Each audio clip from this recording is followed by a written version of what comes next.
Bien, ahora vamos a hablar de ácidos nucleicos, ¿ya? Ya hemos hablado de carbohidratos, de lípidos, nos faltan proteínas y ácidos nucleicos.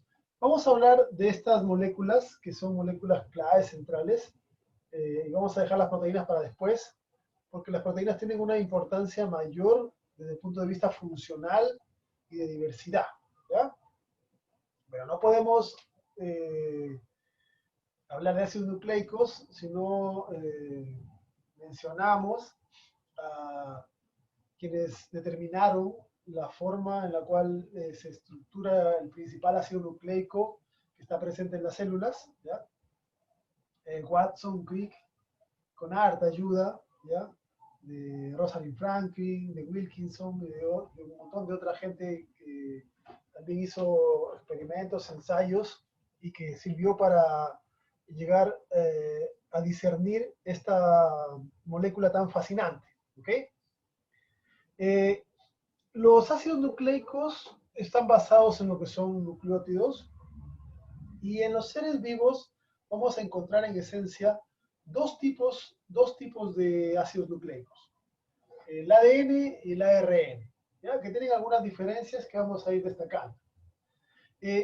Los ácidos nucleicos se basan en moléculas llamadas nucleótidos, que tienen una complejidad mayor que las otras moléculas que hemos estado viendo, porque tienen al menos tres partes.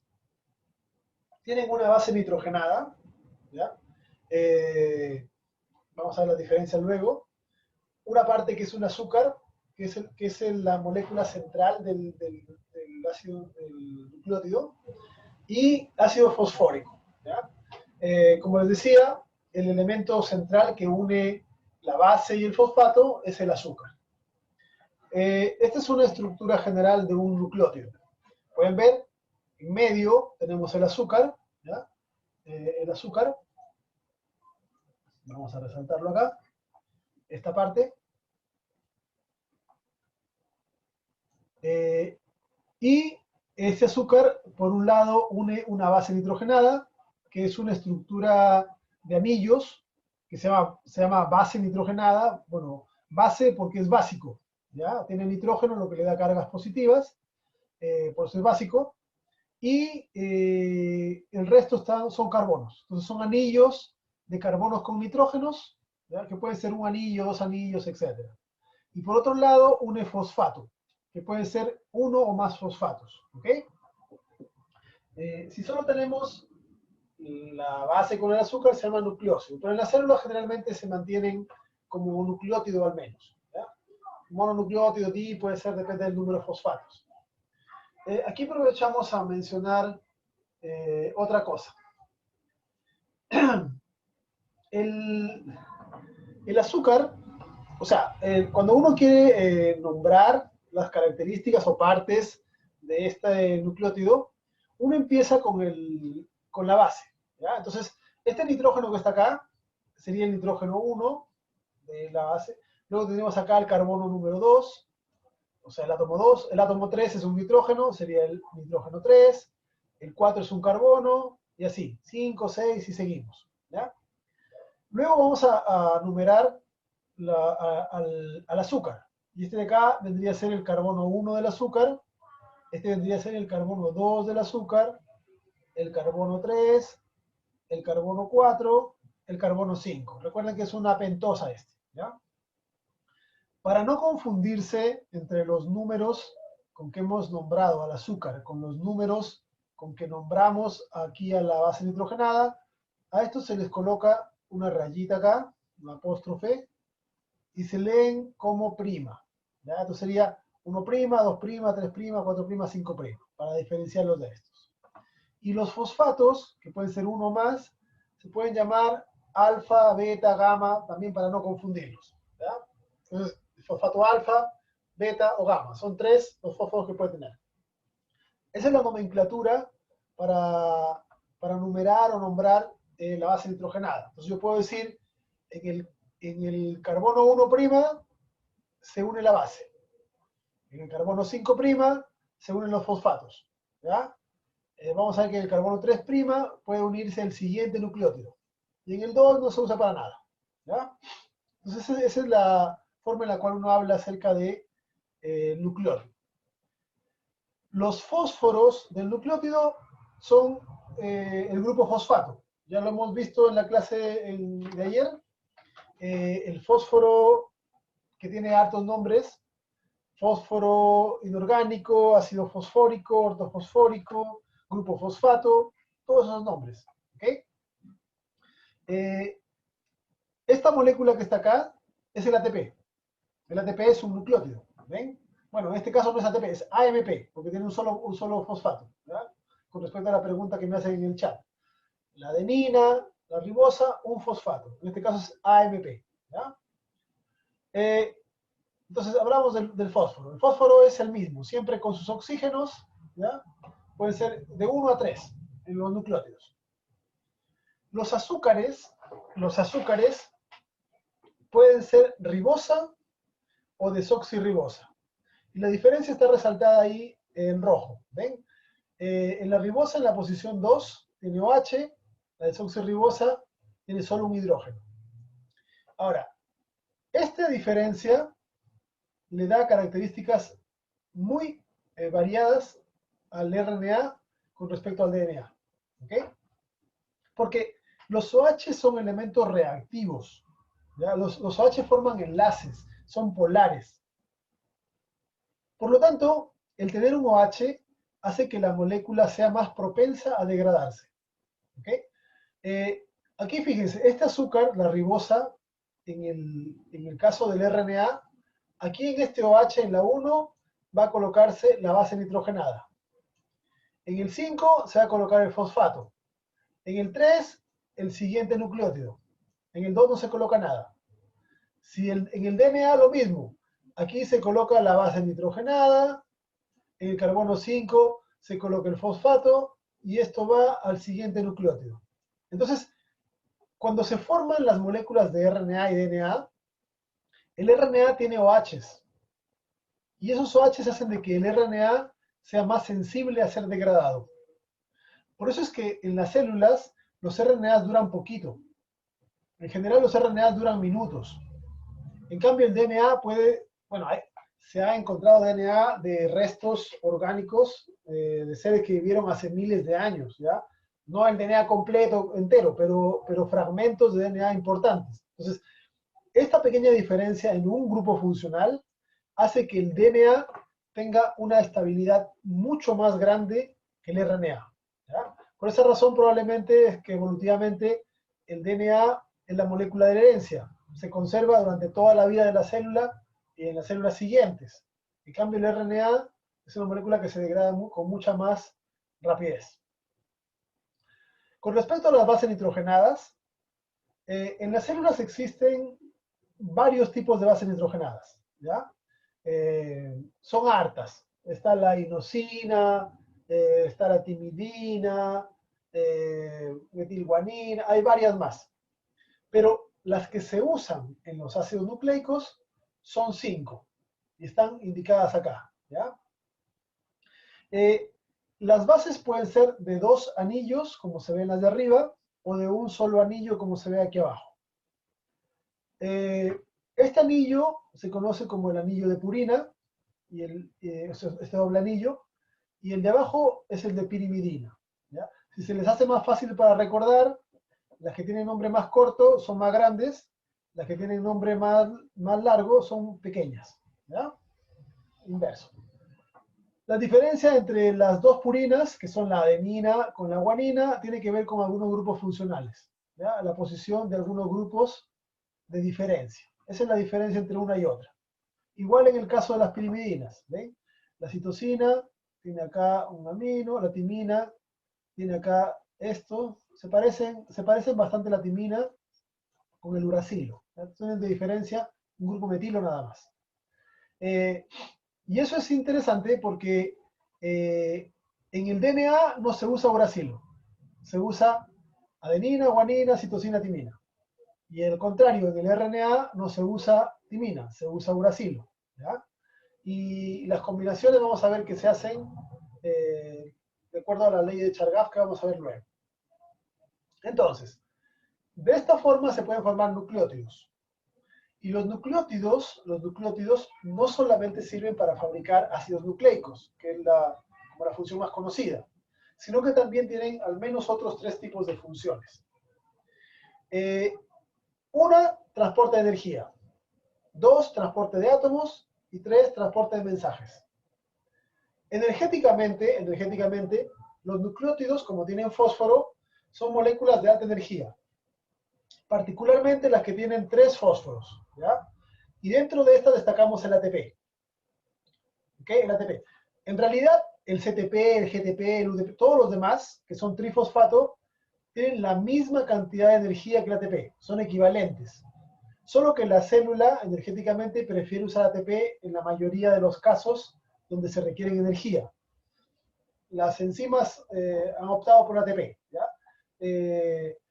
Igual, hay procesos que usan, por ejemplo, GTP o UTP o otras moléculas energéticas, ¿ya? Pero lo usual es que en la mayor parte de los gastos de energía se refieren a gastos de ATP. En la contracción muscular, en el transporte activo que vamos a ver en membrana, en transporte nervioso, etc. Hay montones de funciones donde se utiliza esta molécula, ¿ya? La molécula más común, energéticamente hablando, de los seres vivos, el ATP. ¿Ya? El ATP es adenina, trifosfato. Base nitrogenada adenina, ribosa, 3 fósforos. Hay nucleótidos que van a servir para transportar cosas. Y normalmente esos nucleótidos tienen que ser modificados para esa función. Por ejemplo, tenemos la coenzima A. La coenzima A es una molécula que suele transportar carbonos, ¿ya? Se utiliza en respiración celular, metabolismo de lípidos, varios otros procesos más, ¿ya? Fíjense cómo está formada la coenzima A. Por aquí tenemos base nitrogenada, por aquí tenemos la ribosa, por aquí tenemos fosfato, ¿ya? Entonces, esto es un ADP, ¿ya? ADP, adenina difosfato. Aquí se le ha pegado esta parte, que es de una vitamina del complejo B, y esta partecita es de un aminoácido, ¿ok? Entonces, desde los nucleótidos se fabrican coenzimas para transportar cosas. Por ejemplo, en este caso la coenzima A transporta, como les decía aquí, carbonos. Hay otras coenzimas. No sé si han escuchado y conocen el FAT, el NAT, las van a ver con más detalle en bioquímica más adelante, ¿ya? Que son moléculas que transportan electrones. También tienen una parte que es nucleótido derivado del ATP, ¿ya? AMP o ADP, y otra parte extra, que normalmente incluye una porción que es vitamina del complejo B.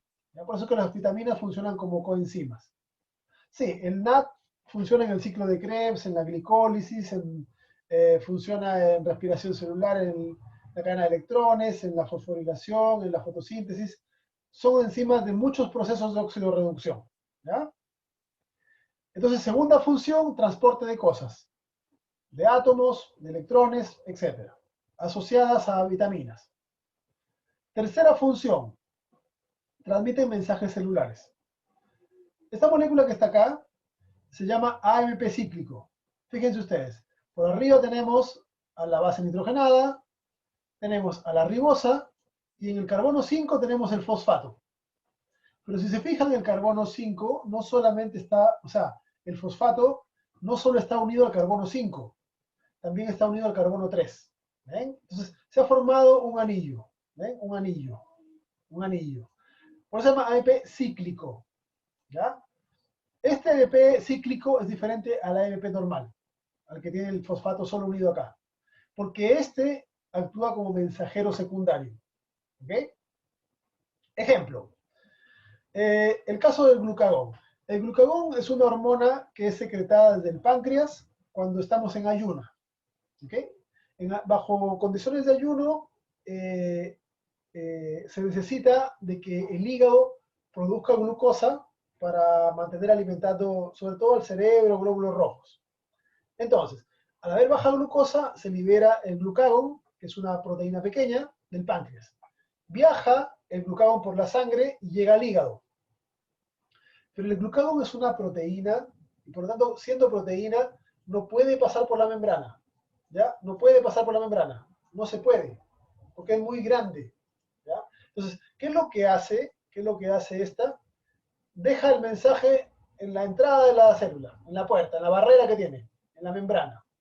Allí en la membrana la célula tiene un receptor, ¿ya? Una proteína receptora que se une con el glucagón. Y esta proteína actúa sobre proteínas G y a su vez actúan sobre una enzima que se llama adenilato ciclasa. Y esta enzima, al estar activa, toma AMP del citosol y lo transforma en AMP cíclico. Y el AMP cíclico ya está dentro de la célula, se mueve y empieza a activar enzimas. ¿Qué hacen estas enzimas? Activan rutas metabólicas para producir glucosa. ¿Okay? Entonces, el glucagón es el señalizador primario. Es el que dice al hígado, tiene que producir glucosa, pero no activa las enzimas para producir glucosa. Simplemente deja el mensaje afuera. Por eso que es el transportador primario o el señalizador primario. Y el AMP cíclico es el secundario. ¿Ya? Entonces, la señal va a seguir esta ruta. ¿Okay? Esa es otra función que tienen los nucleótidos como señalizadores. ¿Ya? Entonces, los nucleótidos tienen 4 funciones. Una, son energía. 2, son transportadores de electrones o de carbonos. 3, transportan mensajes, activando o inactivando rutas. Y cuarta función, sirven para fabricar los ácidos nucleicos, DNA y RNA. ¿Ya? Y para fabricar estos hay que formar enlace. El enlace que se forma de los nucleótidos se llama enlace fosfodiéster. ¿Ya? Aquí pueden ver cómo se fabrica. Aquí arriba yo tengo el nucleótido 1, abajo tengo el nucleótido 2. ¿Ven? En el nucleótido 1 tenemos la base, el azúcar, el fosfato. ¿Ya? Nucleótido 2, base, azúcar, fosfato. ¿Cómo es la interacción? Tenemos que el OH del carbono 3 del primer nucleótido interactúa con un OH del fosfato del carbono 5 del segundo nucleótido. ¿Ven? Yo tengo acá 2 OHs. ¿Ven? 2 OHs. Entonces, ¿qué es lo que voy a tomar acá? 2 hidrógenos con un oxígeno. Y esto va a fabricar agua. Entonces, este enlace también es un enlace de condensación. ¿Ya? ¿Y qué me queda uniendo los dos, el carbono con el fosfato? Solo un oxígeno. ¿Okay? Este enlace, recuerden, el enlace que une oxígeno con dos cosas, es un enlace que se llama enlace éster. Y aquí yo tengo 2 enlaces éster. ¿Ven? Un enlace éster entre el fósforo y el azúcar de arriba, un enlace éster entre el fósforo y el azúcar de abajo. ¿Ya? Por esa razón es que este enlace se llama enlace fosfodiéster. ¿Ya? Porque a pesar de que el enlace que se formó fue solamente este, ¿ya? Este fue el enlace que se formó, el nombre que recibe es de toda la estructura. ¿Ya? Porque tiene el fosfato unido con un enlace éster al azúcar de arriba y un enlace éster al azúcar de abajo. ¿Ya? Entonces, la estructura completa se llama enlace fosfodiéster, a pesar de que solo se formó uno de los enlaces, no todos. ¿Ya? Esa es la forma en que se van generando los ácidos nucleicos. Otra cosa más. El nucleótido de arriba es el nucleótido 1, el nucleótido de abajo es el que se agrega. Entonces, yo siempre voy a agregar, cuando cree una cadena, el nucleótido en la posición 3'. ¿Okay? Aquí es donde agrego el nucleótido. Si yo quiero agregar un nucleótido más a la cadena, lo voy a agregar aquí abajo. ¿Okay? Entonces, la cadena crece de arriba hacia abajo. Me quedó una cosa rara. De arriba hacia abajo. ¿Cuál es el átomo que está más arriba? El fosfato que está en 5'. ¿Cuál es el que está más abajo en la cadena? El OH que está en 3'. Por esa razón se dice de que los ácidos nucleicos se fabrican de 5' a 3'. ¿Ya? Esa es la dirección de formación de enlaces. Cada que yo agregue un nucleótido nuevo, lo agregaré en 3'. Y irá creciendo hacia acá. ¿Ya? Esa es la forma en la cual se fabrican los ácidos nucleicos.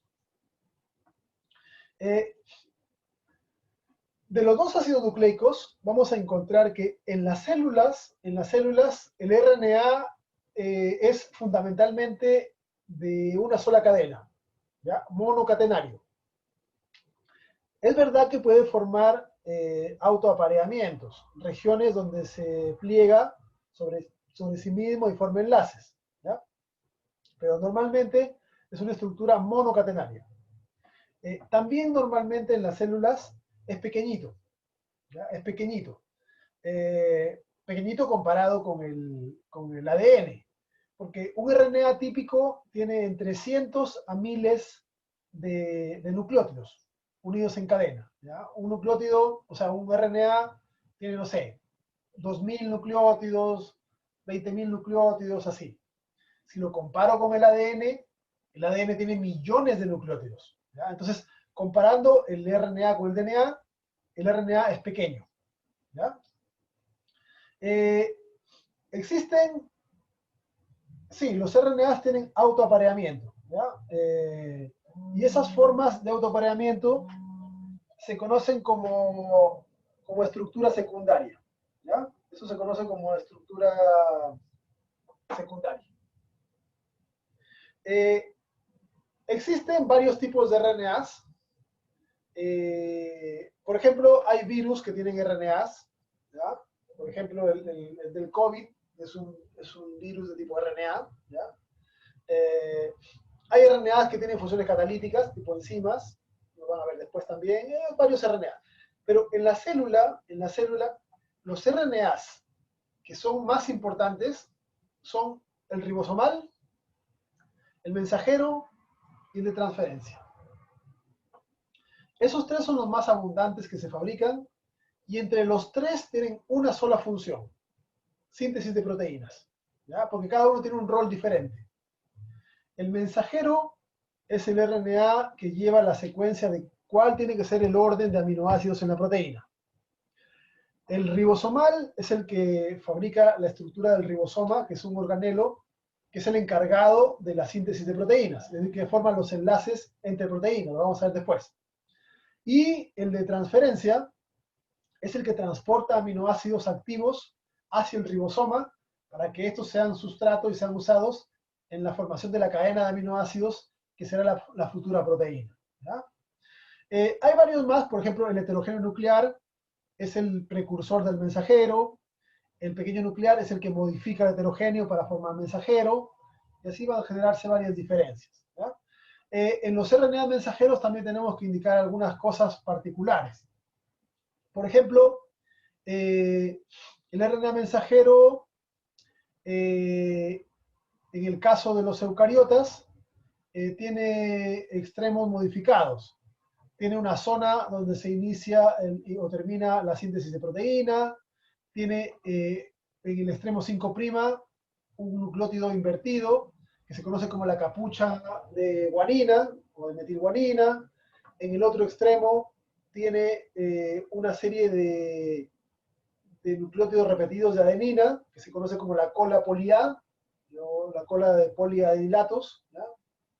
Y además, en el caso de los eucariotas también, sufre splicing, que significa que pueden cortarse regiones, ¿ya? Eso es porque los genomas, tanto de eucariotas como de procariotas, tienen diferencias en ese sentido.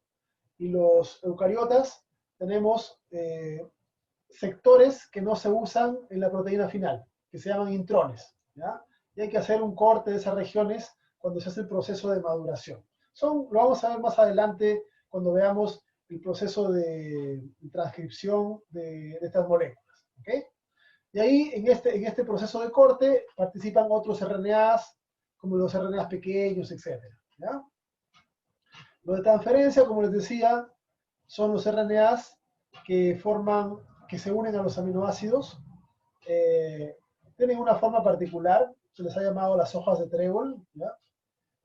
Porque tienen una estructura así, aunque tiene un pliegue extra. Y aquí donde llevan el aminoácido específico. Existen RNA de transferencia específicos para cada aminoácido. Y de acuerdo a eso dependerá la región anticodón que van a presentar. También lo vamos a ver con más detalle cuando veamos transcripción. ¿Ya? Estos, como pueden ver, forman estructura secundaria. ¿Ya? Los mensajeros no. Otros que también forman estructura secundaria son los RNA ribosomales. Hay varios RNA ribosomales que se combinan con proteínas para formar el ribosoma. ¿Ven? Aquí, por ejemplo, tenemos la subunidad mayor del ribosoma de bacterias. Todo lo que está en naranja y blanco es un RNA, aquí en rojo y blanco también es otro RNA, y todo lo que está en gris, o sea, en violeta, son proteínas. ¿Ya? Esta es una de las unidades del ribosoma. Mezcla de RNA con proteínas. Lo vamos a ver con más detalle cuando veamos traducción.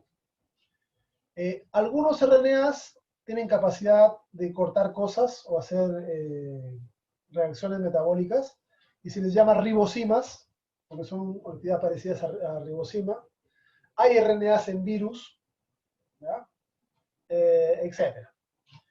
De manera general, es más importante que recuerden a los RNAs de transferencia, a los RNAs ribosomales y a los mensajeros. Porque estos, en las células, en los seres vivos, se combinan entre los tres para fabricar proteínas. Esa es su principal función. ¿Ya? El otro tipo de ácido nucleico es el DNA. Y el DNA es una molécula que a diferencia del RNA, en el caso de las células, siempre es de doble cadena. ¿Ya? En algunos virus también hay DNA, pero es de cadena simple. O también puede ser doble, pero es variado. Pero en las células, el DNA siempre es de cadena doble. Eso lo diferencia del RNA. Y esa doble cadena es una cadena antiparalela. Es decir, si revisamos una cadena de ADN, veremos que una está orientada de 5 a 3, la otra al revés. ¿Ok? Se aparean de esta manera. Además, es una estructura que no es lineal, sino que forma una curvatura. Y por eso se llama la doble hélice. ¿Ya? En esta doble hélice, que suele ser larga, de millones de bases en los seres vivos, vamos a encontrar que la forma en la cual se complementan los nucleótidos sigue lo que se conoce como la ley de Chargaff. Chargaff fue un investigador, antes de Watson, de Crick, que encontró de que en los seres vivos las cantidades de adenina y de timina eran equivalentes, iguales entre sí, y las de guanina y citosina también. ¿Ya? Y de hecho fue el descubrimiento de Chargaff el que permitió de que Watson y Crick se dieran cuenta de que debieran estar de alguna forma conectadas para que existan las mismas cantidades. ¿Ya? Después, cuando se hizo el estudio correcto, se encontró de que la adenina en las cadenas forman enlaces con la timina, ¿ya? Y van a formar dos puentes. Pueden ver, este hidrógeno unido a nitrógeno forma un puente con el oxígeno, ¿ya? Ahí se forma un puente. Este hidrógeno unido a nitrógeno, otro puente con el nitrógeno, ¿ya?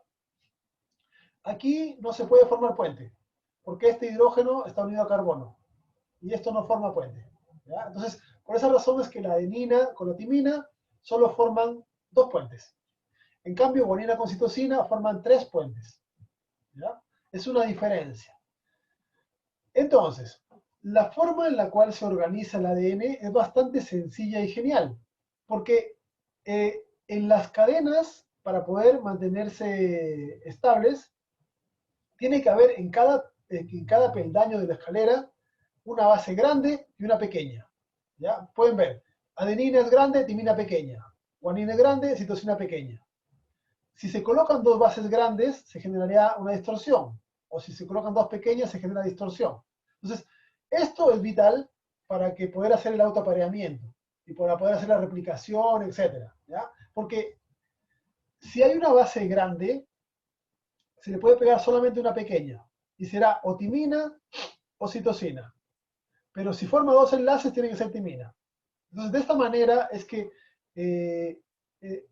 la secuencia del ácido nucleico permite de que solo se generen apareamientos de esta manera. A veces se cometen errores, mutaciones, pero en general la mayor parte de las bases se reconocen de esta manera bastante precisa. ¿Ya? base grande con base pequeña, de 2 enlaces o de 3 enlaces. ¿Ya? Otra cosa que hay que mencionar es que al generar la curvatura de la doble hélice, se pueden generar regiones que se conocen como surco mayor, surco menor, y que ahí son zonas de interacción con las proteínas, vamos a ver más adelante también, que son para reconocer las zonas de las secuencias. También hay que indicar de que normalmente el ADN se gira hacia la derecha, la mayor parte de la, por ejemplo, en el caso de los humanos, la mayor parte de nuestro ADN está girado hacia la derecha. En la forma B, que es la más común, ¿ya? Una forma hacia la derecha y relajada, pero también tenemos zonas donde está más compacta, ¿ya? Esta de acá se aprieta. Y también tenemos zonas donde el giro se invierte, ya no giran a la derecha, sino que giran hacia la izquierda. Son formas de ADN que tienen diferentes nombres. La forma A, la forma B, la forma C. Hay más formas, ¿ya? Pero no nos interesa. Solamente para que sepan de que el DNA no es una cosa que sea idéntica, estándar, sino que va tomando formas diferentes. ¿Ya? Obviamente que una proteína que puede interactuar acá no va a poder interactuar en esta región o en esta otra región porque van a ser zonas diferentes. Entonces, ciertas regiones del ADN permiten interacción de ciertas formas y otras regiones de otras. Y eso es lo que le da variación al uso que se le da al ADN en diferentes células. ¿Ya?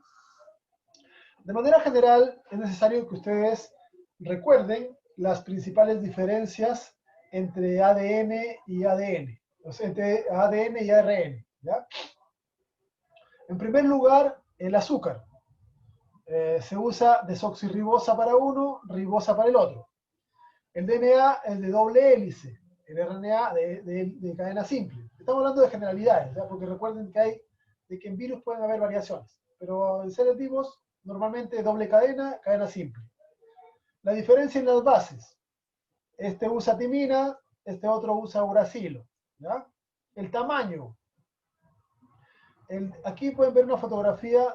Esto es una bacteria que fue sonicada. Se aplicó ultrasonido y se reventó la bacteria. Del reventarse, su DNA salió esparcido por todo el portaobjeto. ¿Ven?